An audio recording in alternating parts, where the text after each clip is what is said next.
Vamos falar sobre o pecado. O que é o pecado? É uma realidade invisível. Eu não posso ver, eu não posso sentir o pecado na minha própria pele. Então, em carne, o pecado parece inofensivo. Por exemplo, quem comete o pecado da fornicação não vê mal nele, pois ele sente o prazer da carne. E isso só piora as consequências do pecado, já que a curto prazo tudo está bem, não há mal nenhum, muito pelo contrário. Muitas vezes a pessoa está pecando e nem sequer sabe que aquilo é pecado, já que a mentalidade do pecado, o que vale é o prazer, a todo custo e mesmo que seja a curto prazo. Acontece que no mundo espiritual nada passa desapercebido. Quem tem conhecimento e sabe um pouco do mundo espiritual consegue enxergar o peso do pecado e pensa sempre a longo prazo e principalmente para calcular as consequências de cada pecado. As pessoas sensíveis ao mundo espiritual, que já têm um certo conhecimento, mesmo quando pecam ou quando veem alguém pecando, são capazes de sentir algo. O pecado ele está presente no ambiente, sem precisar muitas vezes essa pessoa passar por aquilo ou cortando o mal pela raiz, buscando não se contaminar por aquilo, por aquele pensamento, por aquela influência, na busca de poder se desviar para não praticar ou mesmo não apoiar qualquer prática de pecado. Por isso, a vida do cristão é sempre estar vigilante ao mundo espiritual para não pecar, para não se deixar levar, para não ser influenciado pelo ambiente, para saber que as coisas não vêm de Deus. O cristão, por ter certo grau de caridade, não precisa ter um câncer para saber o mal que é a doença. Não precisa contrair o HIV para saber como é o contágio. O cristão tem uma tradição, tem um conhecimento prévio das coisas, tem um preconceito, mas algo justo que precisa, cada um deveria ter para não se expor ao pecado. Estamos usando aqui de exemplos de coisas materiais que também sofrem influência do mundo espiritual. Por exemplo, quem contrai essas doenças. O cristão tem que ser precavido, tanto para as doenças físicas quanto para as doenças espirituais. Se não vai adoecer, se não tiver consciência, se não tiver noção do que está acontecendo, o que pode acontecer, não saber calcular previamente, o cristão vai errar e o cristão odeia errar ou cometer pecados. Por isso, o exame de consciência do cristão tem que ocorrer a todo vapor, a todo momento, um estado de vigilância, seja depois de ter pecado para corrigir, antes de pecar para não se induzir ao erro, e quando está para pecar também para poder voltar atrás. E por isso a vigilância do cristão tem que ser baseada num conhecimento espiritual que muitas vezes ele não tem. E precisa estar de ouvidos ao que os anjos falam, ao que os bons espíritos falam, aqueles que educam, aqueles que ensinam. Assim como quem faz preventivo todo ano, o cristão deve buscar se confessar para cortar o mal pela raiz, o mal incurável, o que na medicina é chamado de prevenção secundária. O pecador, os pecados veniais, se vão pela missa, os pecados mortais apenas com o exame de própria consciência aliado com a confissão providencial.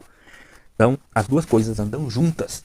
O exame de consciência para saber quando pecou, como pecou e fazer o mapeamento dos pecados, principalmente aqueles que não foram confessados, para poder se resguardar na confissão para receber o perdão do Senhor. Algumas doenças são passíveis de serem tratadas com remédios, com chá ou com medidas de prevenção. Porém, tem aquelas doenças que são intratáveis, sem antes ter uma consulta com o médico, sem fazer um acompanhamento certo. Pois as consequências, se não for cuidada, das doenças de prevenção secundária, é uma doença muito mais grave que se acumula e se desenvolve a longo prazo. E quando falamos de consequências a longo prazo do pecado, sem dúvida estamos falando da iniquidade. A iniquidade, ela, assim como o pecado, também é invisível, porém ela é mais sensível e também é palatável para aquele que comete ou que sofre dela.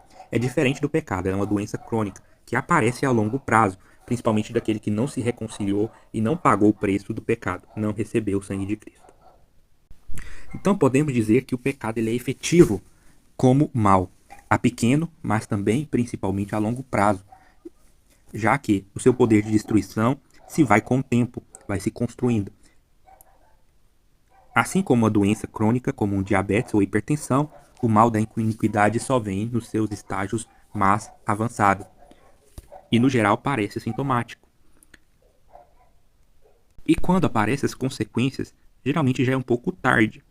Porém, os efeitos se acumularam e se tornaram somáticos e despertou várias outras doenças piores e devastadoras.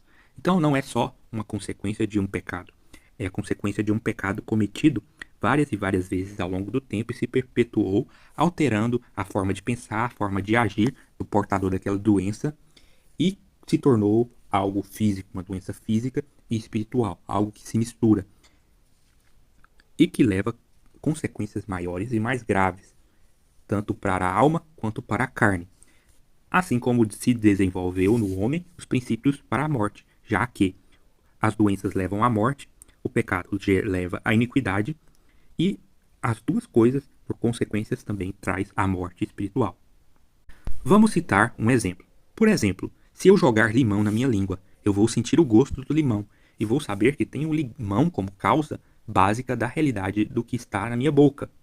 Quem experimenta a iniquidade também sabe que tem algo de ruim acontecendo, sabe o gosto do limão, porém por ser invisível, por sua realidade, não é capaz de adivinhar que o gosto do líquido produzido pelo limão venha do limão, da fruta do limão, pois ela nem sequer sabe o que é um limão ou não teve interesse de buscar saber. O que isso aqui está dizendo? Está dizendo que a pessoa, por ignorar o mundo espiritual, por não saber como o mundo espiritual funciona, e cometendo o mesmo pecado sempre da mesma forma e deixando-se acumular as consequências dele e gerando mais doenças espirituais e doenças físicas de maneira somática, ele não vai saber do que se trata realmente quando a doença aparecer.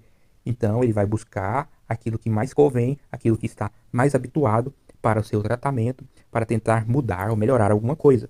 Por isso, é mais fácil ter uma TDAH, uma síndrome de borderline, ter fibromialgia, do que entender a base de tudo que está acontecendo. É mais fácil usar medicações, é mais fácil buscar esconder os sintomas da tristeza, da depressão, do que disfarçar o amargo do limão ou remédio que te tira o paladar para tirar o gosto daquele limão na boca. Então, a pessoa não vai atrás do limão para resolver o problema. Ela vai buscar alternativas para limpar sua língua, para mudar a sensação, para mudar o tato, para mudar o gosto. Um remédio que seja capaz de mudar aquilo que está incomodando, ao invés de buscar tratar o problema. Por isso é cada vez mais difícil combater o mal neste mundo, seja nas doenças, seja no espírito, seja na carne, ou como for, já que o demônio está muito bem escondido, muito bem disfarçado e conseguiu montar um esquema perfeito para ter controle sobre as pessoas, ter controle sobre o meio e fazer o que ele sempre faz. Logo, esta pessoa, com o amargo gosto do pecado em sua alma, em sua boca, e sentindo as consequências do pecado a longo prazo, ele vai precisar buscar de ajuda.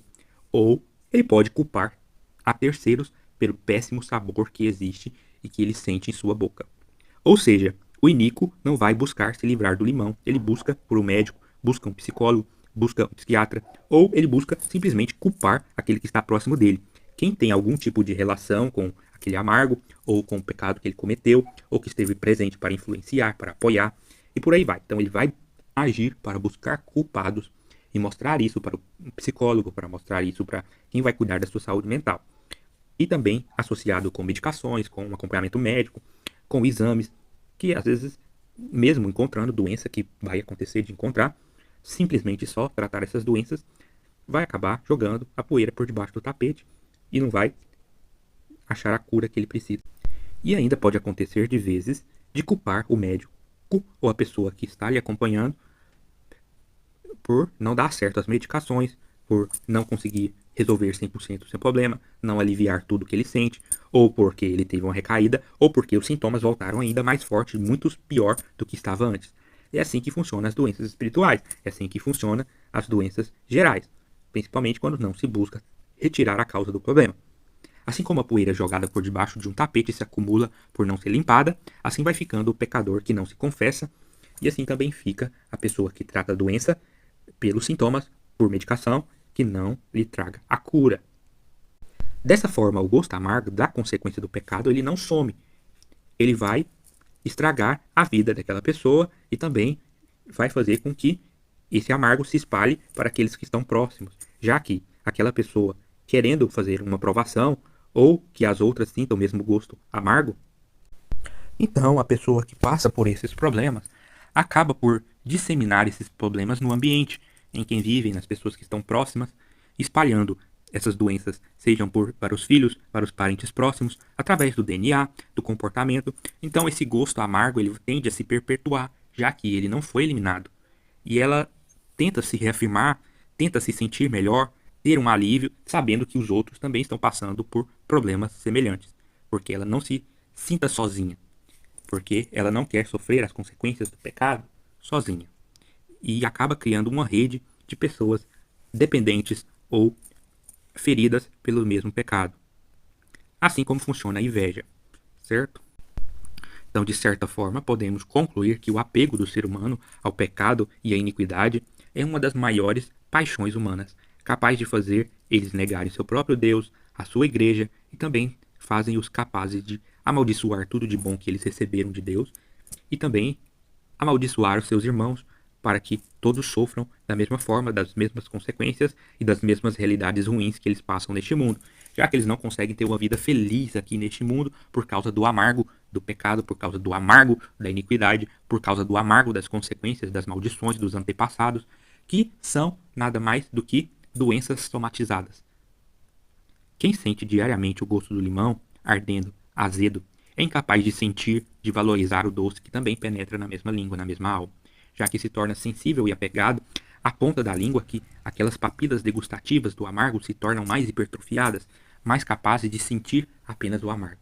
Então, quando chega algo doce, não tem doce. Quando chega algo salgado, não sente o sal. Então, quem recebe o mal perde o gosto de tudo aquilo que é bom neste mundo e acaba que por merecer ainda mais o mal ao qual se apegou.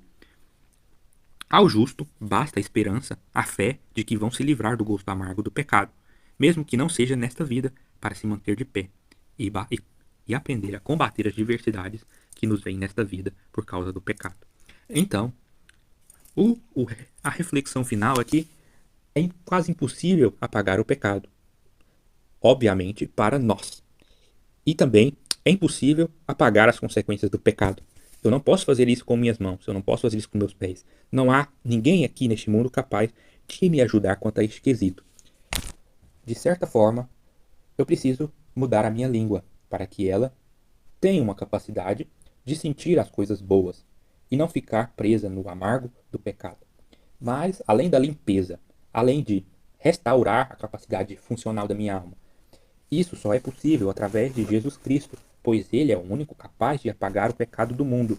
Ele é o único de mudar as consequências disso aqui, dessa nossa realidade. E às vezes, não é possível apagar o sofrimento desta vida. Não é possível apagar as consequências dos nossos pecados, dos nossos erros, dos nossos antepassados. É possível mudar a longo prazo, mas esse prazo nós não temos, porque nossa vida aqui é curta. Porém, a longo prazo, nós podemos conseguir a salvação. Mas é preciso mudar o hoje. É preciso conhecer a verdade hoje. É preciso largar o pecado hoje.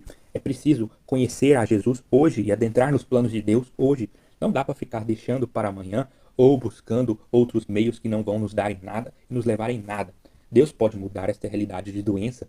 Deus pode mudar essa nossa necessidade do pecado. Deus pode mudar a nossa necessidade de buscar as coisas ruins e nos dar uma visão plena de coisas boas, daquilo que podemos fazer, que podemos ajustar para mudar e prevenir aquilo que vai nos destruir a curto, médio e longo prazo, que no espírito nada mais é do que o pecado, os frutos do pecado, a iniquidade, a destruição humana.